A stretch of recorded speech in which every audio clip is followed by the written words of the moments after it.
నిన్న వైఎస్ఆర్సీపీ పార్టీ అధ్యక్షుడైనటువంటి జగన్మోహన్ రెడ్డి గారు మరి పిన్నెల రామకృష్ణారెడ్డి గారిని జైలుకి వెళ్ళి పరామర్శించి వారు బయటకు వచ్చి మీడియాని అడ్రస్ చేశారు. ఈరోజు మేము అడుగుతున్నాం, తెలుగుదేశం పార్టీ రాష్ట్ర అధ్యక్షులుగా మేము ఒకటి అడుగుతున్నాం, దానికి సమాధానం చెప్పాలి. మీరు ఒక పార్టీ నడిపేటటువంటి వ్యక్తి ఆదర్శంగా ఉండాల్సినటువంటి అవసరం ఉంది.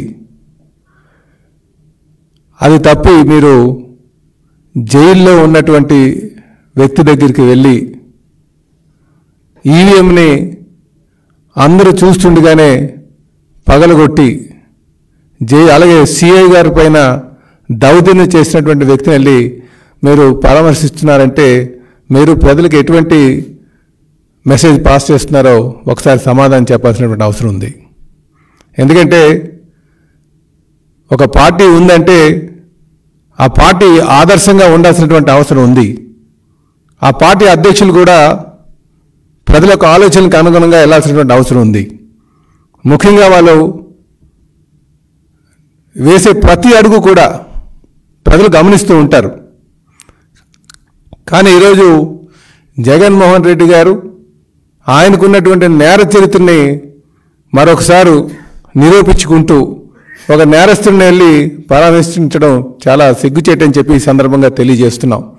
ఎందుకంటే నేను తెలుగుదేశం పార్టీ రాష్ట్ర అధ్యక్షుడిగా మాట్లాడుతున్నటువంటి మాటలు ఇవి. ఏ నాయకుడైనా సరే ఆదర్శంగా ఉండాలి, ప్రజలకు ఒక మెసేజ్ పాస్ చేయాలి, ఒక నమ్మకం చేకూర్చుకోవాల్సినటువంటి అవసరం ఉంది. కానీ ఈరోజు ఒక క్రిమినల్ని పరామర్శించడం చాలా దురదృష్టకరం అని చెప్పేసి ఈ సందర్భంగా మేము తెలియజేస్తూ, అలాగే ఇప్పటికైనా సరే ఒక పద్ధతిగా వెళ్ళాల్సినటువంటి అవసరం ఉంది. నాయకులంటే, రాజకీయ నాయకులంటే ఈరోజు సమాజంలో కొంత వ్యతిరేక భావం ప్రజల్లో ఉంది. ఎందుకంటే వీళ్ళు చెప్పేది ఒకటి చేసేది ఒకటని. ఎందుకంటే ఈరోజు నువ్వు జగన్మోహన్ రెడ్డి గారు చేసేటువంటి తీరు, మాకు ఆయన వెళ్ళేటువంటి తీరుని చూసిన తర్వాత నిజంగా ఎప్పటికీ కూడా ఈ వ్యక్తి మారడు, వీళ్ళు మళ్ళీ ప్రజలే బుద్ధి చెప్తారని చెప్పేసి ఈ సందర్భంగా తెలియజేస్తున్నాం.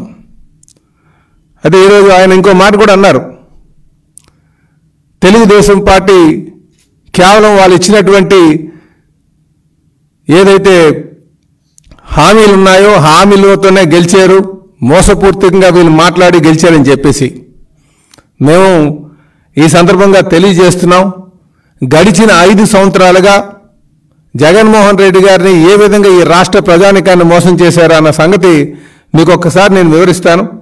ముఖ్యంగా పేదలకు అందుబాటు లేనటువంటి ధరలు ఎక్కడున్నాయంటే ధరలు ఆకాశానికి అంటుకున్నటువంటి ధరలు, నిత్యావసర వస్తువులు ఎక్కడ కూడా సామాన్యుడు కొనలేనటువంటి పరిస్థితి గత 5 సంవత్సరాలుగా ఉంది.